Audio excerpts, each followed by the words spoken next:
Hello मेरे प्यारे साथियों, कैसे हैं आप लोग। आप लोगों का एक बार फिर से स्वागत है हमारे यहाँ। और आज हम लोग जो पढ़ने वाले हैं वो पढ़ने वाले हैं भारतीय संविधान का भाग 2, सिटीजनशिप यानी कि नागरिकता। और मुझे उम्मीद है कि अभी तक जितने भी मैंने आप लोगों को पढ़ाया है पॉलिटी के अंदर और ज्योग्राफी के अंदर, जाकर अच्छे से पढ़ लेना। देखो अभी फिर से मैं आपको एक बार रिमाइंड कर दूं कि यूपी पीसीएस का एग्जाम 14 मई को होने वाला है। और इस दिन के लिए अगर तैयारी करना है तो आप लोग जुड़िए। करंट अफेयर कल से रात में 10 बजे करंट अफेयर और साथ में आपके जो है कुछ क्वेश्चन पेपर वो सॉल्व करने की प्रक्रिया हम लोग शुरू करेंगे। तो करंट अफेयर भी आपको मिलेगा और क्वेश्चन पेपर भी सॉल्व कराऊंगा बिल्कुल लाइव। आप अपने जितनी भी प्रिपरेशन है वो सारी प्रिपरेशन जाकर वहां पे जांच सकते हैं कि आपकी प्रिपरेशन अच्छी हुई या नहीं हुई। ठीक है साथियों, तो चलिए हम लोग स्टार्ट करते हैं आज। नागरिकता। नागरिक कौन होता है? देखिए हमारे संविधान में भाग 2 के अंदर, हमारे संविधान के भाग 2 के अंदर आर्टिकल 5 से लेकर आर्टिकल 11 के बीच में नागरिकता का प्रावधान किया गया है। ठीक है साथियों, हेलो जितने लोग भी जुड़े हुए हैं, त्रिपाठी जी, इसके बाद नैन्सी, हेलो सभी लोगों को, आप लोगों का स्वागत है। आइए और जुड़िए और अपने दोस्तों को भी बोलिए कि आए आए वो लोग और हमारे साथ में जुड़ते चले जाए। ठीक है, अब सबसे पहला सवाल उठता है कि जो सिटीजन है वो कौन होता है और सिटीजनशिप प्राप्त होने से आपको क्या लाभ होने वाले हैं उसके बारे में हम लोगों को चर्चा करना है। तो देखिए भारतीय संविधान में आर्टिकल 5 से लेकर 11 के बीच में सिटीजनशिप के बारे में चर्चा की गई है। ठीक है साथियों, मस्ती मजाक, गुड इवनिंग सर। मी अमित, हेलो अमित, ये मस्ती मजाक कब से हो गया आपके साथ? ठीक है ना, आप मस्ती मजाक करते हो कि आपके साथ मस्ती मजाक हो गया? खैर, तो अमित आपका भी स्वागत है। चंदन, गुड इवनिंग चंदन जी, आप भी आइए, जुड़िए सभी लोग और दोस्तों के साथ शेयर करिए। आप लोग जुड़ते हैं बहुत अच्छा लगता है। और भी कुछ मेरे प्यारे स्टूडेंट हैं जो कि जुड़ रहे हैं धीरे धीरे। चलिए देखिए, एक नागरिक को क्या प्राप्त होता है, ठीक है ना, या सिटीजनशिप जो है या नागरिकता है वो नागरिक को क्या देती है, क्या प्रोवाइड करती है। तो सबसे पहली बात करें तो एक तरीके से पॉलिटिकल मेंबरशिप प्रोवाइड करती है स्टेट। स्टेट का मतलब यहां पे देखिए, स्टेट सब यूज हो रहा है, इसका मतलब है कंट्री का। ठीक है ना, तो जहां का भी वो नागरिक होगा उस नागरिक के क्या पॉलिटिकल मेंबरशिप प्रोवाइड करती है। तो जैसे कोई बाहर का कोई व्यक्ति है तो भारत में उसको पॉलिटिकल मेंबरशिप नहीं प्राप्त होता है, जैसे वो प्रधानमंत्री, राष्ट्रपति इस तरीके के पदों पर नहीं जाएगा। जो भारतीय नागरिक होगा वो इन पदों पर जाएगा। तो इस तरीके से क्या देता है, पॉलिटिकल मेंबरशिप प्रोवाइड करता है। इसके बाद क्या प्रोवाइड करता है, permanent allegiance to the state. इसका मतलब हो गया कि देश के प्रति निष्ठा। जैसे हम लोग है ना भारत के नागरिक हैं, तो हमारी निष्ठा किस देश के प्रति रहती है? भारत के प्रति रहती है। ठीक है ना, तो हम लोग क्या करते हैं भारत के प्रति, देखो केवल भारत देश के नाम पर लोग मरने तक के लिए तैयार हो जाते हैं। सेना हमारी क्या करती है, बॉर्डर पर खड़ी रहती है और भारत माता की जय बोलकर गोलियां खा लेती है। ठीक है ना, तो इस तरीके से अगर कहा जाए तो क्या करता है, एक नागरिक वो होता है जो निष्ठा रखता है अपने देश के प्रति। सोचिए, ठीक है, तो हम लोग भी क्या नागरिक है और देश के प्रति निष्ठा होनी चाहिए। चलिए आगे हम इसमें बात करते हैं और नागरिकता क्या प्रोवाइड करती है। ये official recognition by the state of his integration into the political system. यह एक तरीके से देखा जाए क्या है, ऑफिशियल रिकॉग्निशन है। अगर आपके पास नागरिकता है यानी भारत की नागरिकता है तो ऑफिशियली आप भारत के पॉलिटिकल सिस्टम में है। आप वोटिंग करते हैं, आप चुनाव लड़ते हैं, ये सारा काम करते हैं। ये कोई फॉरेनर या एलियन नहीं कर सकता। देखिए एलियन का यहां मतलब ये नहीं कि कोई जो है मार्स से या कोई दूसरे ग्रह से चला आया। एलियन का ये मतलब होता है जो यहाँ का नागरिक नहीं है उसको एलियन कहा जाता है। जब नागरिकता जब हम लोग पढ़ते हैं उस समय उसको एलियन से हम लोग कह सकते हैं कि वो एलियन है, यानी कि वो बाहर का कोई है। ठीक है, चलो कौन कौन है, दोनों चल रहा लाइफ में। हाँ ठीक है, मस्ती भी मजाक में। देखिए मस्ती और मजाक की तो दो चीजें हो गई, पढ़ाई भी चल रही है लाइफ में या नहीं ये बताएंगे अमित। ठीक है, कि पढ़ाई ये तीसरी चीज है, ये भी चलते रहनी चाहिए। ठीक, चलो इसके बाद सिटीजन क्या करता है, ये प्लेज करता है कि मैं अपने देश के प्रति लॉयल रहूंगा। देखो कई सारे लोग होते हैं जो लॉयल नहीं रहते हैं देश के प्रति। जैसे कई बार लोग दूसरी अपने देश को छोड़कर दूसरों के बारे में चर्चा करने लगते हैं। आप लोग समझ रहे हैं, हम कई बार न्यूज में और अलग अलग जगह जगह देखने को ये मिलता है कि लोग देश के साथ जो है गद्दारी करते हैं और इस तरीके की चीजें करते रहते हैं। तो लेकिन सिटीजन क्या करता है, ये इसको लॉयल होना चाहिए अपने देश के प्रति। ठीक है ना, इसके बाद स्टेट क्या करता है, सिटीजन को प्रोटेक्ट भी करता है ना। अब अपने देश के नागरिकों को प्रोटेक्ट करने के लिए देखिए हमारे देश ने क्या क्या किया है, पुलिस व्यवस्था, आर्मी, कितने ज्यादा सर्विलांस सिस्टम बना रखे हैं, आईबी बहुत सारे चीजें बना रखी है जो नागरिकों को प्रोटेक्ट करने के लिए बनाया गया है। ठीक है, तो स्टेट क्या करता है, नागरिकों को प्रोटेक्ट करता है। ठीक है ना, और साथ में सिटीजनशिप किसी भी व्यक्ति को कुछ राइट्स प्रदान करता है जो कि एलियंस को नहीं। एलियन का मतलब जो फॉरेनर, जो दूसरे देश के हैं, जो भारत के नागरिक नहीं है, उनको नहीं प्राप्त होता है। ठीक है ना, जैसे बहुत सारे राइट, इसके अलावा ड्यूटीज। जब आप अपना संविधान पढ़ेंगे तो आपको राइट भी मिलेगा, साथ में आपको ड्यूटीज भी कही गई है कि कई सारी ड्यूटीज है जो उसको आपको निभाना है, और कुछ प्रिविलेज मिलते हैं जो कि दूसरों को नहीं मिलते। किसी अमेरिकन को वो प्रिविलेज नहीं हासिल होगा जो भारत के अंदर आप यानी नागरिक है तो उनको प्राप्त होगा। ठीक है साथियों, तो ये नागरिकता प्राप्त करने से ये सारी चीजें आपको मिलती हैं। इसके अलावा आपका कुछ ऑब्लिगेशन भी होता है उस स्टेट के प्रति। जैसे हम भारत के नागरिक हैं तो हमारे ऑब्लिगेशन है ना, क्या ऑब्लिगेशन, कि देश को आगे बढ़ाने में हम लोग सहयोग करें। अब ये सहयोग हम कैसे कर सकते हैं, निश्चित रूप से अगर आप अभी पढ़ाई कर रहे हैं तो पढ़ाई में अच्छे से मन लगाइए और एक अच्छे पद पर पहुंचकर देश की सेवा करिए। ठीक है ना, तो ये एक इजी तरीका है देश की सेवा करने का या अपने दायित्व का निर्वहन करने का। ठीक है साथियों, चलिए। हाँ चल रही सर, पीसीएस आईएएस दोनों देना है। बिल्कुल, आप पीसीएस आईएएस दोनों दीजिए और मेरी शुभकामनाएं हैं आप लोगों के साथ में कि आप लोग जो है ये एग्जाम क्रैक करिए। ठीक है, और जो भी मदद, जो भी हेल्प चाहिए मुझसे आप लोग बिल्कुल तुरंत ले सकते हैं। चलिए आगे हम बात करते हैं। अब देखिए जो ऑब्लिगेशंस वगैरह है, जितने भी मैंने बताया, राइट, ड्यूटीज, ये सारे किसी फॉरेनर के को नहीं मिलता, क्योंकि फॉरेनर को इंडिया से क्या क्या ऑब्लिगेशन होगा, कोई दायित्व तो नहीं है, वो तो इंडिया का बुरा ही चाहेंगे। ठीक है ना, तो सभी फॉरेनर नहीं, कुछ लोग बुरा चाहते हैं। ठीक है ना, जैसे कि हमारा पड़ोसी देश दो खास करके चाइना और पाकिस्तान, यहाँ पे इनकी सरकार और बहुत सारे यहाँ के लोग जो भारत का बुरा चाहते हैं, भारतीय नागरिकों का बुरा चाहते हैं। खैर, इसके अलावा बात करें तो नागरिकता मिलने से यहाँ पे जो पब्लिक का, देखो एक चीज लोगों के मन में मिसकंसेप्शन होता है कि पब्लिक क्या होती है। लोगों का गाना भी एक बना दिया गया कि पब्लिक है सब जानती है, और घूम घूम के लोगों के बीच में नाच रहे हैं। तो लोगों के मिसकंसेप्शन ये हो जाता है कि पब्लिक का मतलब जनता से है, लेकिन पब्लिक का मतलब जनता नहीं होती है। पब्लिक का मतलब होता है गवर्नमेंट, यानी सरकार। जब भी आप कहीं पे देखते हैं कि ये पब्लिक प्रॉपर्टी है, इसका मतलब ये नहीं कि वो जनता की प्रॉपर्टी, किसकी प्रॉपर्टी है, वो सरकारी संपत्ति है। पब्लिक प्रॉपर्टी, पब्लिक ट्रांसपोर्ट, यानी कि आपका सरकारी ट्रांसपोर्ट है, वो पब्लिक सेक्टर बैंक है ना, तो ये सारा पब्लिक का मतलब क्या हो गया, गवर्नमेंट होता है, याद रखिए। तो यहाँ पर जो पब्लिक ऑफिसेज होते हैं वो नागरिकों के लिए होते हैं। ठीक है ना, और ये कई सारे ऐसे ऑफिसेज हैं जिनके लिए केवल और केवल भारतीय नागरिक या वहां का सिटीजन, जो किसी भी देश की बात करें तो वहां का सिटीजन ही वही जो एलिजिबल होता है। नैन्सी ने क्या लिखा है, माँ, मातृभाषा और मातृभूमि ही हमारी पहचान है सर। जो व्यक्ति तो हमारा इनसे बन सकता है वो किसी और चीज से नहीं। बिल्कुल एकदम सही बात कही है। देखो कितनी अच्छी बात कही इन्होंने, नैन्सी साहनी ने, माँ, मातृभाषा और मातृभूमि। बिल्कुल एकदम सही बात है, मैं आपसे बिल्कुल सहमत हूं। तो अब आगे हम बात करते हैं कौन कौन से ऐसे ऑफिसेज हैं जो केवल सिटीजन्स को प्राप्त होते हैं। जरा देखते हैं कौन कौन से ऐसे ऑफिसेज हैं। जैसे प्रेसिडेंट का ऑफिस है ना, तो प्रेसिडेंट का ऑफिस जो है ये क्या है, केवल भारत का नागरिक ही बन सकता है। ठीक है ना, वाइस प्रेसिडेंट भी कौन बन सकता है, केवल भारत का नागरिक। साथ में सुप्रीम कोर्ट का जज या हाई कोर्ट का जज, ये भी कौन बन सकता है, भारत का नागरिक बन सकता है। ठीक है ना, पहले जब हम लोग, एक समय ऐसा था जहां पे कॉलोनियल पीरियड था और उस समय यहाँ पे ब्रिटिश गवर्नमेंट थी, तो उस समय जज कौन था, ब्रिटिशर्स हुआ करते थे, और इंडियन नियम कानून के ऊपर वो अपने फैसले सुनाते थे। समझिए कितना अन्याय था हमारे ऊपर। लेकिन अब क्या कर दिया गया, केवल भारत का नागरिक ही इन पदों पर बैठेगा। ठीक है साथियों, अंकुर वर्मा भैया हम भी जुड़े हैं आपसे। बिल्कुल अंकुर, आप जुड़े रहिए। आगे बात करें इसमें, the attorney general. Attorney general कौन होता है, ये भारत का सबसे बड़ा लॉ ऑफिसर होता है। तो अटॉर्नी जनरल भी क्या है, ये भी क्या है, ये भी कोई भारत का नागरिक ही बन सकता है। जरा इनका आर्टिकल, ये आप लोग को मैं पढ़ाऊंगा धीरे धीरे, तो आर्टिकल अगर चाहो तो पढ़ लेना, कहां कहां पे ये बात कही गई है।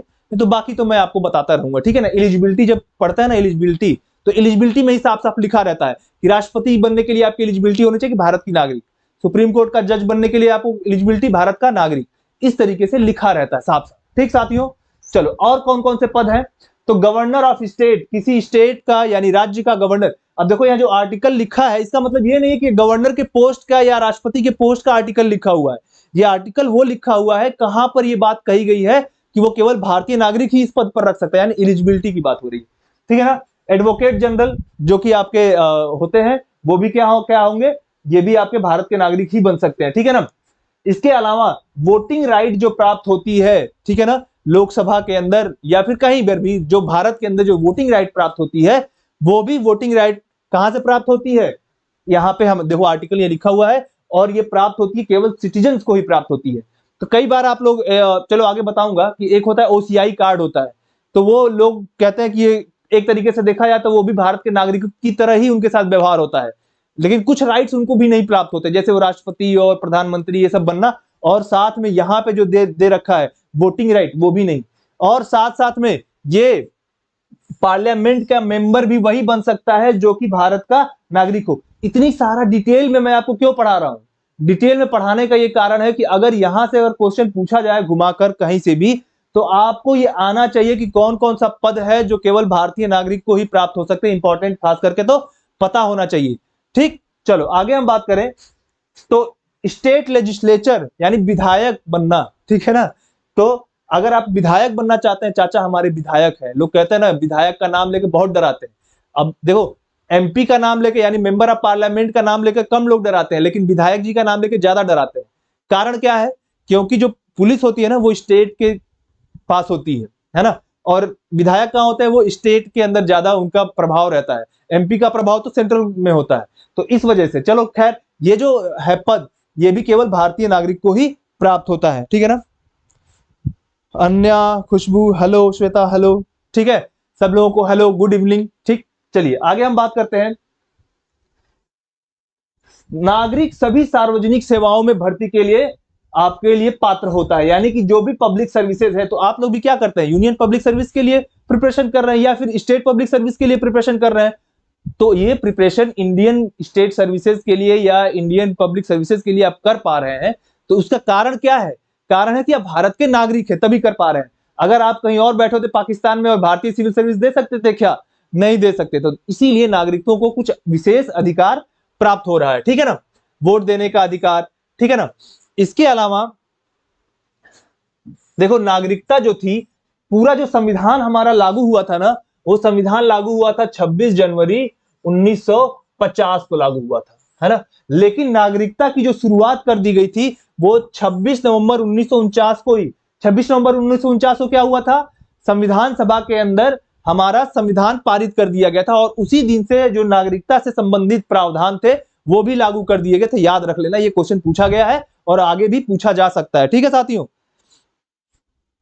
अमन हेलो, अमन। चलिए आगे हम बात करते हैं इसमें। The constitution of India laid down the law in regard to who would be the citizen of India, यानी भारत का नागरिक कौन होगा, ये जो है यहाँ पे हमारे यहाँ संविधान के अंदर लिखा गया है, ठीक है ना। और साथ में ये भी लिखा गया कि कौन एक्विजिशन प्राप्त कर सकता है ना। देखो एक चीज और याद रखिए, जब संविधान हमारा जब लागू हुआ था उस समय नागरिकता तो दी गई जो भी उस समय मौजूद थे उन लोगों को, लेकिन भविष्य में पार्लियामेंट को यह शक्ति दी गई कि वो ये नियम कानून बना सकते हैं कि आगे जाकर किसको नागरिकता देनी है, यानी कौन एक्वायर कर सकता है और किसकी नागरिकता टर्मिनेट हो सकती है, जा सकती है। तो उस समय की बात करें पर्टिकुलरली, तो उस समय जब संविधान लागू हुआ था उस समय इसके बारे में डिटेल बातें नहीं करी गई थी, बस कुछ बातें करी गई थी जिसके बारे में मैं आपसे चर्चा करूंगा, ठीक है साथियों, ठीक है ना। तो आर्टिकल 11 के अनुसार, आर्टिकल 11 क्या कहता है, बहुत इंपॉर्टेंट आर्टिकल है। यह कहता है कि संसद को यह अधिकार है कि वो नागरिकता के संबंध में नियम कानून बना सकते हैं, ठीक है ना। और इसके लिए पार्लियामेंट ने क्या किया कि सिटीजनशिप एक्ट 1955 बहुत इंपॉर्टेंट है, ये पूछा जाता है कि सिटीजनशिप एक्ट कब पास किया गया था, तो कब पास किया गया था, 1955 में पास किया गया था सिटीजनशिप एक्ट। और उसके द्वारा भारत के नागरिकों के लिए एक्विजिशन यानी नागरिकता कैसे कोई प्राप्त कर सकता है और किसकी नागरिकता किसी तरीके से जा सकती है, यानी टर्मिनेशन, ये पूरा का पूरा उन्होंने इसमें बताया गया किसमें, सिटीजनशिप एक्ट ऑफ 1955। और इस एक्ट में कई सारे चेंजेस भी किए गए हैं, ठीक है ना, उन चेंजेस को भी हम धीरे धीरे देखते रहेंगे। तो भारत के नागरिक कौन है ना, तो भारत के नागरिक वो जो सिटीजनशिप एक्ट 1955 के अंतर्गत जो भी इसमें नियम कानून है उसको वो फॉलो करते हैं, वो भारत के नागरिक हो गए, ठीक है ना। और इस नागरिकता अधिनियम को कई बार अमेंड किया गया है। कब कब अमेंड किया गया है? 86, 92, 2003, 2005, 2015 और 2019 में इसको परिवर्तित किया गया। तो एक क्वेश्चन बन सकता है यहां से ना, कि बताइए नागरिकता अधिनियम को किन किन वर्षों में अमेंड किया गया है या इसमें परिवर्तन किया गया। तो याद रखिए 86, 92, 3, 5, 15 और 19, इन समय में नागरिकता को में क्या किया गया है? परिवर्तन किया गया है। ठीक है ना। और देखो जब संविधान हमारा लागू हुआ तो उसमें आर्टिकल है ना 5 से लेकर 11 तक, भाग 2 में आर्टिकल ये जो दिए गए हैं 5 से 11 तक, इसमें क्या लिखा गया है? 11वां में तो हमने देख लिया कि यहाँ पे पार्लियामेंट को पावर दी गई है, लेकिन बाकी आर्टिकल में क्या क्या है? तो 5 से लेकर 8 तक जो आर्टिकल है इसमें लिखा गया है कि उस समय जब संविधान लागू हो रहा था उस समय किन किन व्यक्तियों को नागरिकता प्राप्त होगी, यानी 26 नवंबर 1949 को जब पास हुआ तो किन किन व्यक्तियों को नागरिकता प्राप्त है, ये सारी बातें करी गई। तो जैसे मान लो आपको कह दिया जाए कि आप उसका काल में चले जाइए, 26 नवंबर 1949 में चले जाइए, और आपसे कहा जाए कि भाई नागरिकता दीजिए लोगों को, तो किसको नागरिकता देंगे आप? सबसे पहले, यानी अगर आपको घर में बैठा दिया जाए और चलो नागरिकता दो, तो क्या करेंगे आप? कहेंगे कि मैं अपने घर वालों को नागरिकता दूंगा। तो पूरा भारत आपका घर है, तो क्या करेंगे? जो भी भारत के रहने वाले हैं, यानी कि जिसके पास भी इंडिया का डोमिसाइल है, वो क्या होंगे? भारत के नागरिक होंगे। ये किसमें लिखा है? आर्टिकल 5 में लिखा है। ठीक है, ये हो गया। इसके बाद नागरिकता किसको दी गई? इसके बाद नागरिकता दी गई कि जो भी पाकिस्तान से माइग्रेट करके इंडिया में आए थे, आर्टिकल 6 के अंदर, उनको नागरिकता दी गई। ठीक है ना। और कुछ लोग ऐसे थे, ठीक है ना, जो कि भूल गए थे, यानी भूला, एक बोलते हैं ना कि सुबह का भूला शाम को लौट आए, तो उसे भूला नहीं कहते। तो यहां पर भी कुछ लोग भूले हुए थे। क्या भूले हुए थे? यहां से चले गए पाकिस्तान, और जब जाकर देखे कि पाकिस्तान में सब गड़बड़ चल रहा है तो वापस आ गए इंडिया में। आजकल भी इस पे बहुत चर्चा चल रही है, क्योंकि आप जानते हैं कि इकोनॉमिक स्थिति पाकिस्तान की इस समय बहुत ही खराब है, और वहां पे आटा, तेल, ये सब की जो प्राइजेस है बहुत ज्यादा है। तो आजकल वहां से बहुत सारे लोगों की आवाज उठ रही है कि हमने यहाँ से अलग होकर बहुत गलती किया है। ठीक है ना, भारत से अलग होकर बहुत गलती, अब जाके उनको ये समझ में आ रहा है, और अब वो भारत में वापस आने की चाह रखते हैं, क्योंकि यहाँ पे क्या है, कुछ प्रॉस्पेरिटी तो है ही, उनकी अपेक्षा तो है ही। तो ठीक है, चलिए इसके बारे में हम जब रिलेशनशिप, इंटरनेशनल रिलेशनशिप की बात करेंगे तो डिटेल चर्चा कर लेंगे, लेकिन यहाँ पे हम बात करें तो ये आर्टिकल 7 में ये कहा गया है। और आर्टिकल 8 ये कहता है कि इसके अलावा इंडियन ओरिजिन के ऐसे व्यक्ति जो किसी दूसरे देशों में रह रहे हो, बहुत सारे व्यक्ति थे ना जिनको अंग्रेज यहाँ से या तो गुलाम बना कर ले गए थे, या फिर वो खुद ही माइग्रेट करके किसी दूसरे देश में जाकर रहने लगे थे। क्यों? क्योंकि परिस्थितियां ऐसी थी। तो अगर वो चाहे कि भारतीय नागरिक बने तो उनके लिए ये आर्टिकल 8 में ये प्रावधान किया गया। तो कैसे याद रखोगे? तो आर्टिकल 5 में इंडियन डोमिसाइल, आर्टिकल 6 में पाकिस्तान से जो भारत आए, आर्टिकल 7 में जो भारत से पाकिस्तान गए, लात खाए तो फिर वापस भारत आए। ठीक है, और इसके, सॉरी लात का वर्ड मैंने गलत यूज कर लिया, लेकिन अब क्या ही कर सकते हैं, छोड़ो। और फिर इसके बाद वो लोग, जो लोग कहीं भारत से दूसरे देशों में रह रहे हो, और वो भी क्या हुए, फिर वो भी भारत में अगर आए, भारत की नागरिकता लेना चाहते तो आर्टिकल 8 के अंदर वो नागरिकता ले सकते थे। ठीक है ना। अभिषेक गुड इवनिंग। हाँ भाई, सब लोग लाइक और शेयर करो। देखो हमारे प्यारे स्टूडेंट भी बोल रहे हैं कि लाइक और शेयर करो, और आप लोग लाइक और शेयर नहीं करते हैं। ठीक है, लाइक शेयर कीजिए, ठीक, सब्सक्राइब भी कर लीजिए। चलो नेक्स्ट बात करते हैं। इसमें आर्टिकल 5 जो मैंने आप लोगों को बताया वही है कि आर्टिकल 5 क्या करता है कि वो सभी लोगों को जो भारत के डोमिसाइल है जिनके पास, उनको दिया जाएगा। इसका मतलब है कि ऐसे पेरेंट्स जिनका बच्चा भारत के अंदर पैदा हुआ हो, उनको पूरा का वो भी और भारत में रह रहे हो, तो उनको क्या दिया जाएगा? इंडियन सिटीजन दिया जाएगा। ठीक है ना। और बस ये है कि वो कम से कम 5 साल तक भारत में रहे हो उन्हीं को। ऐसा नहीं कि कोई तुरंत आया और कह दे कि हम भारत में रह रहे थे, हमारा भारत का डोमिसाइल है, उनको मिल जाएगा। 5 साल कम से कम वो भारत में पहले रहे हो, उन्हीं को माना जाएगा कि उनके पास भारत का डोमिसाइल है, भारत के ये निवासी हैं। ठीक है ना। और आर्टिकल 6 में मैंने बताया कि पाकिस्तान से जो माइग्रेट करके आए थे, तो इसमें 2 प्रकार से थे। ठीक है ना, 2 प्रकार का डिस्टिंक्शन था कि जो लोग 19 जुलाई 1948 से पहले आ गए, और कौन, और कुछ लोग 19 जुलाई 1948 के बाद आए। तो जो पहले आए उनको तो नागरिकता दी गई है, जो बाद में आए उनको रजिस्ट्रेशन अलग से करवाना होगा, और उसके बाद उनको नागरिकता प्राप्त होनी थी। ये प्रावधान किया गया था। ठीक है।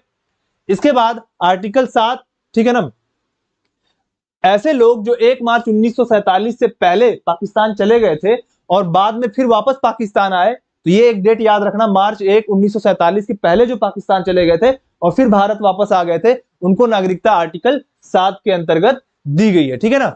और इसके लिए क्या होना चाहिए कि उसको कम से कम भारत में आने के बाद 6 महीना रहना होगा, उसके बाद दिया जाएगा। ये सारा प्रावधान कब का है? जब संविधान लागू हो रहा था उस समय का है।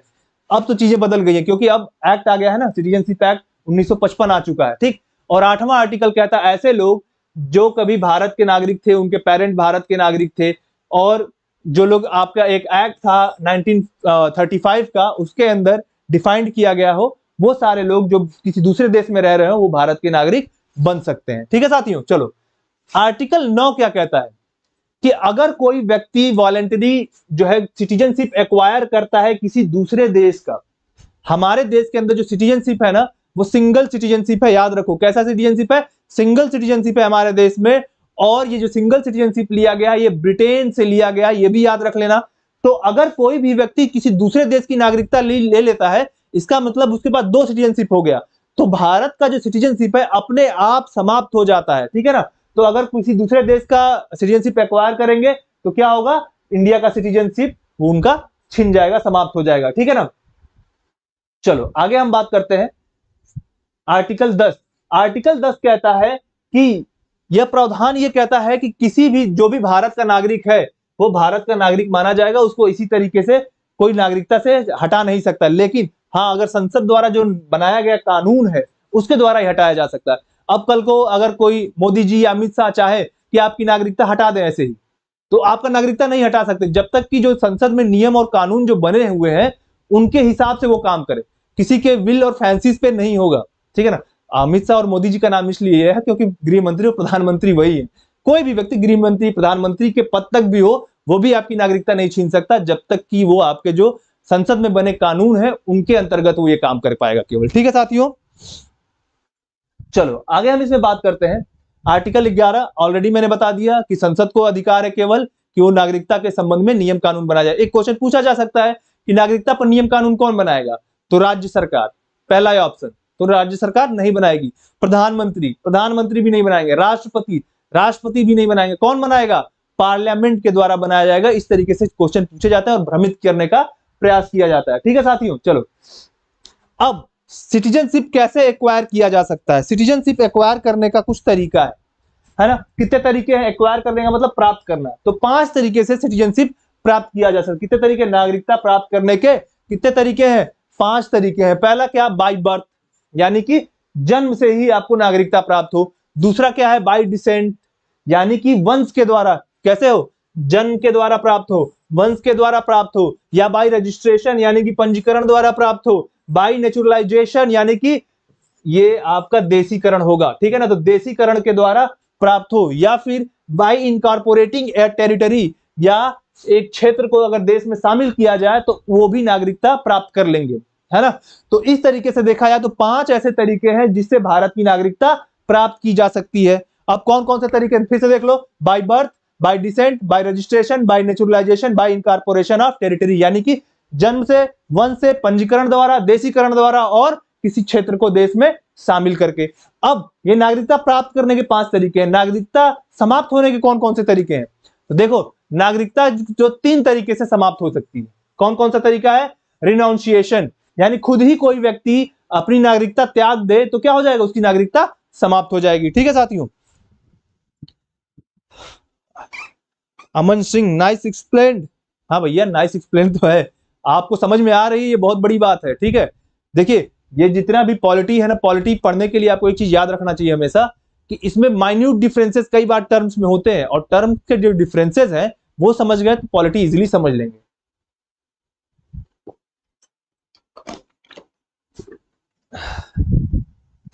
ठीक है साथियों, चलो अब इसमें हम बात करते हैं दूसरा तरीका क्या? टर्मिनेशन। अब टर्मिनेशन कौन करेगा भाई? निश्चित रूप से भारत सरकार, उसी के हाथ में है, तो टर्मिनेट करेंगे। और बाय डिप्रीवेशन, यानी कि कुछ अभाव के कारण अगर है, कुछ कमियां है, तो उसमें भी क्या हो सकता है? ये आपका नागरिकता जा सकती है। 3 तरीके से होता है। अब जरा बात करते हैं जो एक्वायर कर रहे थे हम 5 तरीके से नागरिकता, वो नागरिकता कैसे कैसे है। पहला क्या है? बाय बर्थ, यानी कि जन्म से। जन्म से कैसे प्राप्त होगा? ठीक है ना? देखो, जो भी व्यक्ति भारत में पैदा हुआ है उसको नागरिकता मिलेगी यदि उनके माता पिता भारत के नागरिक हो।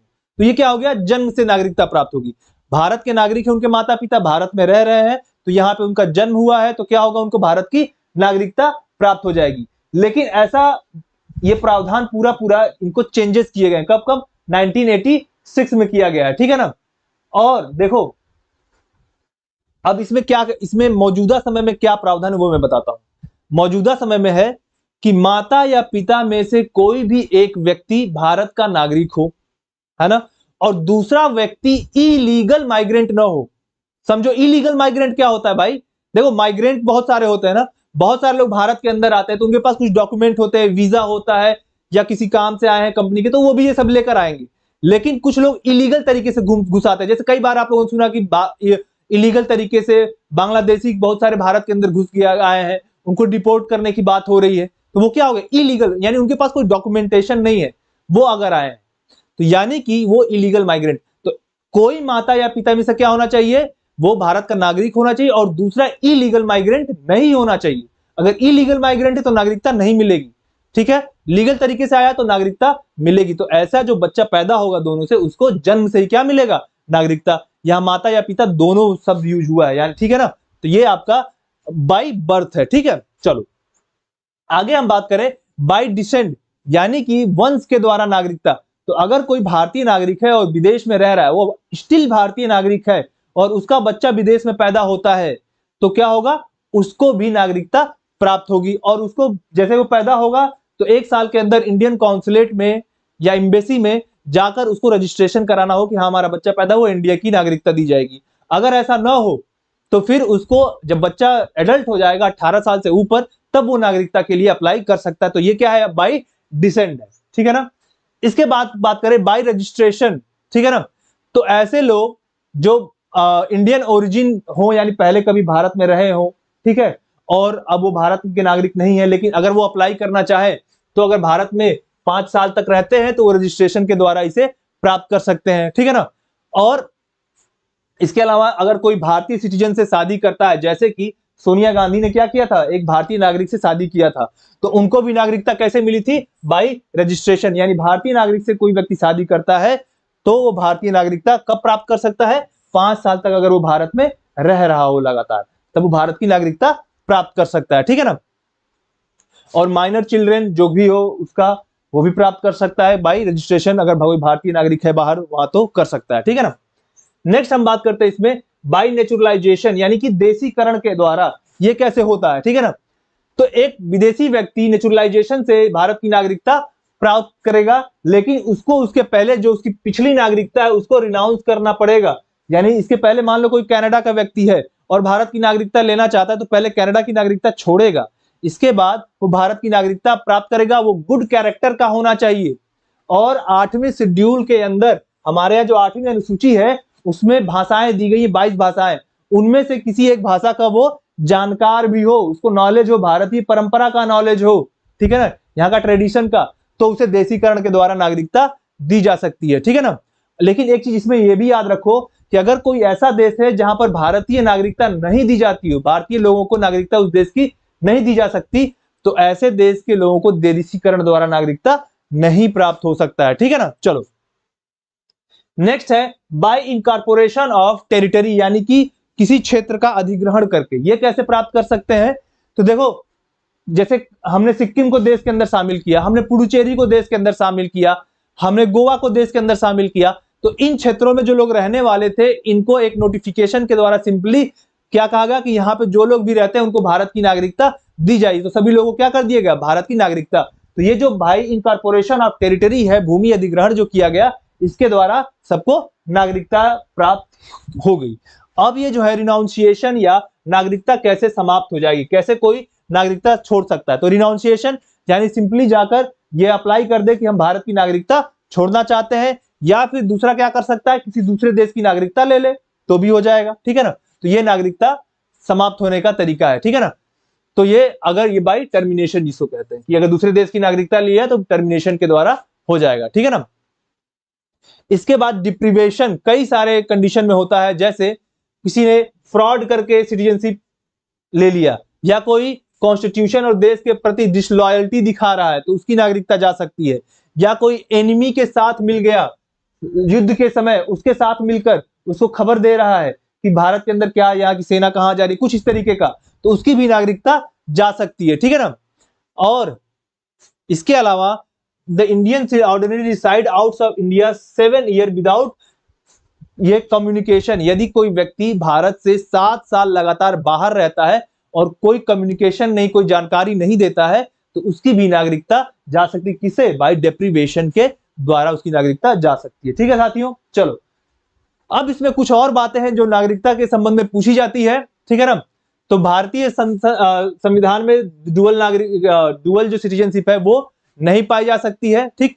इसके बाद लेकिन जो यूएस सिटीजन है वहां पे डुअल सिटीजनशिप होता है, यानी वहां के स्टेट का सिटीजनशिप अलग होता है और वहां पे जो सेंटर होता है यानी केंद्र जो होता है फेडरल सिस्टम, उसका फेडरल गवर्नमेंट उसका जो है सिटीजन अलग होता है। और भारत में जो नागरिकता प्रोवाइड की जाती है सिटीजनशिप एक्ट 1955 के द्वारा प्राप्त होती है। एक चीज होता है OCI card, overseas citizen of India, है ना। ओवरसीज सिटीजन ऑफ इंडिया, देखो भारत के बाहर बहुत सारे लोग रहते हैं ना, जिनके माता पिता कभी भारतीय रही हो, उसके दादा परदादा भारतीय रहे हो, अब वो लोग दूसरे देश की नागरिकता प्राप्त हो गई हो, तो ऐसे लोगों को एक कार्ड दिया जाता है जिसे कहा जाता है OCI card, overseas citizen of India. अब ये क्या चीज है जरा देखो, इसको डिफाइन कौन करेगा कि कौन ओवरसीज सिटीजन ऑफ इंडिया बन सकता है, ठीक है ना। तो मिनिस्ट्री ऑफ होम्स अफेयर्स के द्वारा इसको डिफाइन किया जाता है, ठीक है ना। तो इसके बाद ऐसे लोग जो कि देश के बाहर रह रहे हो और जो कभी भारतीय नागरिक रहे हो उनको दिया जा सकता है, ठीक है ना। जैसे चाइल्ड, ग्रैंड चाइल्ड, ऐसे जो किसी के ग्रैंड सन हो, चाइल्ड हो, ग्रैंड चाइल्ड हो, ऐसे लोग जो कभी भारतीय नागरिक थे लेकिन अब दूसरे जगह के नागरिक हो गए हैं, उनको ये ओसीआई कार्ड दिया जा सकता है। और OCI card section 7A of the OCI card rule ये यहां पर दिया गया है। इसके द्वारा जो है एलिजिबिलिटी जो है कुछ लोगों को मना किया गया, जैसे पाकिस्तान के सिटीजन और बांग्लादेश के सिटीजन, इनको ओसीआई कार्ड नहीं दिया जाता है, क्योंकि यहाँ पे जो ओसीआई कार्ड रूल है सेक्शन 7A, इसके अंतर्गत इन दो देश के लोगों को नागरिकता ओसीआई कार्ड नहीं दिया जाएगा, ठीक है साथियों। जैसे अक्षय कुमार, हाँ अक्षय कुमार को देख लो, अक्षय कुमार भारत के नागरिक नहीं है, वो भारत की नागरिकता ले सकते थे ना, लेकिन क्या है, क्योंकि उनको कैनेडियन सिटीजन है इसलिए उनको भारतीय नागरिकता नहीं मिल रही, क्योंकि डुअल सिटीजनशिप नहीं हो सकता। ये बिल्कुल सही बताया आपने नैन्सी, वेरी गुड। चलो, और इसके बाद ओसीआई कार्ड के कुछ बेनिफिट होते हैं, कैसे कि इंडिया में वो कई बार एंट्री कर सकते हैं। इसके बाद मल्टीपर्पज लाइफ लॉन्ग वीजा प्राप्त कर सकते हैं जो भी ओसीआई कार्ड इनके पास होता है। इसके बाद बार बार जो भी फॉरेनर इंडिया में आता है उनको रजिस्ट्रेशन कराना पड़ता है बार बार, लेकिन ओसीआई कार्ड होल्डर है तो इनको बार बार रजिस्ट्रेशन कराने की जरूरत नहीं पड़ेगी, ठीक है ना। ये लोग ओसीआई कार्ड के जो लोग हैं उन लोगों को विशेष व्यवस्था दी जाएगी अगर वो भारतीय नागरिक बनना चाहते हो तो, ठीक है ना। चलो, इसके अलावा देश के अंदर ये प्रॉपर्टी ले सकते हैं, यहाँ इन्वेस्ट कर सकते हैं, व्यापार कर सकते हैं, यहाँ जो आईआईएम है या आईआईटी है ऐसे इंस्टीट्यूशन में अपने बच्चों को या खुद जो अगर बच्चे हैं तो खुद भी पढ़ सकते हैं। ये कौन? ओसीआई कार्ड होल्डर होते हैं। लेकिन इतना सब देने के बाद भी इनको कुछ राइट्स जो है वो प्राप्त नहीं होते हैं, तो कुछ लिमिटेशन है, ठीक है ना। क्या? इन लोगों को वोटिंग राइट प्राप्त नहीं होती है, कोई गवर्नमेंट जॉब ये नहीं ले सकते हैं, और एग्रीकल्चर लैंड या फार्म लैंड ये नहीं खरीद सकते। जो ओसीआई कार्ड वाले हैं देखो ऐसे प्रॉपर्टी खरीद सकते हैं, किसी शहर में जाकर कोई फ्लैट ले लिया, ये सब खरीद सकते हैं, लेकिन फार्म लैंड या जो एग्रीकल्चर लैंड है, कृषि योग्य भूमि है, उसको ये लोग नहीं खरीद सकते। गवर्नमेंट जॉब भी नहीं ले सकते भाई, वैसे ही गवर्नमेंट जॉब की कमी है हमारे पास, ठीक है, बहुत कम गवर्नमेंट जॉब आती है। देखो यूपीपीसीएस में कितना कम सीटें निकली है, लेकिन हाँ जो लोग अच्छे से प्रिपेयर कर रहे हैं वो लोग उसके हकदार है, उतनी ही सीटों में वो फाइट करके इसको निकालेंगे, ठीक है ना। इसके बात करें, कई जगह रिस्ट्रिक्टेड एरिया है जो भारतीय नागरिक तो जा सकते हैं लेकिन जो ओसीआई कार्ड होल्डर है वो लोग नहीं जा सकते हैं, ठीक है। तो ये कुछ लिमिटेशन है। अब एक चीज और है जो पूछा जा सकता है ये नागरिकता के अंतर्गत ही, वो है प्रवासी भारतीय दिवस, ठीक है ना। अभी हम लोगों ने प्रवासी भारतीय दिवस सेलिब्रेट किया है और ये 17वां प्रवासी भारतीय दिवस था जो कि इंदौर में सेलिब्रेट किया गया, याद करिएगा, ठीक है, ये करंट अफेयर बता रहा हूं आपको। तो 17वां प्रवासी भारतीय दिवस 2023 में ये इंदौर में सेलिब्रेट किया गया था। ये प्रवासी भारतीय दिवस क्या होता है? देखो महात्मा गांधी जो है 9 जनवरी 1915 को जो है भारत में आए थे, ठीक है ना। तो इन्होंने क्या किया था, भारतीय फ्रीडम स्ट्रगल को एक अलग दिशा दी थी, तो इसी को सेलिब्रेट किया जाता है इस दिन प्रवासी भारतीय दिवस को, ठीक है। और ये 2003 से इसको शुरू किया गया प्रवासी भारतीय दिवस। उस समय गृह मंत्री थे LK आडवाणी, लाल कृष्ण आडवाणी जी, और उन्हीं का ब्रेन चाइल्ड माना जाता है कि उन्हीं के दिमाग की उपज मानी जाती है कि उन्होंने ये शुरू कराया। अब ये शुरू कराने का कारण ये था कि जो प्रवासी भारतीय दिवस लोग थे वो लोग क्या कहीं ना कहीं संपन्न हुआ करते थे, हैं अभी भी बहुत ज्यादा संपन्न है, तो क्या कर सकते हैं वो भारत में इन्वेस्ट कर सकते हैं, और भारत और उनके बीच जो रिलेशनशिप है एक इमोशनल, उसको और स्ट्रांग बनाया जा सकता है, इसके लिए ये शुरू किया गया था। ठीक है, शुरुआत में 2015 तक ये केवल हर साल मनाया जाता था, लेकिन 2015 के बाद इसको हर दूसरे साल मनाया जाता है। ठीक है, ये बात भी आप लोग याद रखिएगा। तो शुरू में पहले हर साल मनाया जाता था और अब हर दूसरे साल मनाया जाता है। ठीक है साथियों, इसका सिग्निफिकेंस क्या है? इसका सिग्निफिकेंस ये है कि जो भारतीय नेटिव पीपल हैं ये देश के साथ जुड़ेंगे, ठीक है ना, और साथ में जो एक लोगों के बीच में जो बॉन्ड होना चाहिए, जो भारतीय जो मूल के लोग हैं वो उस बॉन्ड को ये बढ़ावा देगा। ठीक, अब देखो जो ये करंट अफेयर की बात करी तो 7th ये जो प्रवासी भारतीय दिवस जो ये सेलिब्रेट किया गया था, कहां पर? इंदौर मध्य प्रदेश में ये सेलिब्रेट किया गया था। ठीक है, चलो, और इसमें खास करके एक इसका जो थीम जो रखा गया था कि इसमें एक चीज जो एग्जिबिट किया गया था कि कौन कौन से ऐसे प्रवासी लोग थे, प्रवासी भारतीय, जो फ्रीडम स्ट्रगल में बहुत अच्छे से पार्टिसिपेट किए थे। ठीक है, आगे हम इसमें बात करें तो यहां पर अगर कहें इसकी थीम क्या है? Diaspora reliable partner for India progress in Amrit Kaal. तो इस समय चला ना आजादी का अमृत काल, तो याद रखिएगा कि पीबीडी का इस समय थीम पूछा जा सकता है, क्या है? Diaspora reliable partner for India progress in Amrit Kaal. ये इंपॉर्टेंट है, ये क्वेश्चन आपका करंट अफेयर में पूछा जा सकता है। ठीक है ना, और इसके द्वारा जो है ये जो प्रवासी भारतीय सम्मान अवार्ड है ये अवार्ड दिया जाता है। ठीक है, चलो, तो इस तरीके से हमने सिटीजनशिप से रिलेटेड जो भी चीजें थी वो देख ली है यहाँ पे। और सिटीजनशिप में और कुछ रह गया तो मैंने जैसा कि आपको बता दिया कि सिटीजनशिप जो लिया गया था, सिंगल सिटीजनशिप, वो कहां से लिया गया है? ब्रिटेन से लिया गया है। ये बात आप लोग याद रखिएगा। इसमें हाँ एक चीज और आता है, एनआरआई कौन होता है? ठीक है ना, एनआरआई, ये एनआरआई कौन होता है? Non resident Indian. देखो ये भारत का नागरिक ही होता है ना, एनआरआई क्या होता है? भारत का नागरिक ही होता है, लेकिन वो भारत से बाहर 6 महीने से ज्यादा समय गुजारता है। यानी भारतीय नागरिक होकर भी 6 महीने से ज्यादा कहां रहता है? किसी दूसरे देश में रहता है, उसको एनआरआई कहा जाता है। तो कई बार लोग कंफ्यूज होते हैं कि एनआरआई कोई बाहर का व्यक्ति है क्या? नहीं, वो भारतीय नागरिक ही होता है। उसको भी वही सारे राइट प्राप्त हैं जो आपको प्राप्त है, यानी वोटिंग कर सकता है, राष्ट्रपति प्रधानमंत्री बन सकता है, सारे इलेक्शन लड़ सकता है, सब कुछ कर सकता है। ठीक है साथियों, तो ये रहा नागरिकता, हमने कंप्लीट कर लिया। कल से बहुत इंपॉर्टेंट चैप्टर कल स्टार्ट होने वाला है, फंडामेंटल राइट, और यूपीएससी और यूपीपीसीएस में हर साल यहां से क्वेश्चन आएगा फंडामेंटल राइट से। इसके बिना तो पेपर तैयार ही नहीं हो सकता। ठीक है ना, तो आप लोग क्या करना है? क्लासेस ज्वाइन करिए, लोगों को शेयर करिए और लाइक सब्सक्राइब करिए, तो रोज मैं कहता हूं तो कर लेना। ठीक है, इसमें कहने की कोई कौन सी बात है। ठीक है साथियों, आपका जुड़ने के लिए बहुत बहुत धन्यवाद। आज की क्लास हम लोग यहीं पे समाप्त करते हैं। जय हिंद, जय भारत।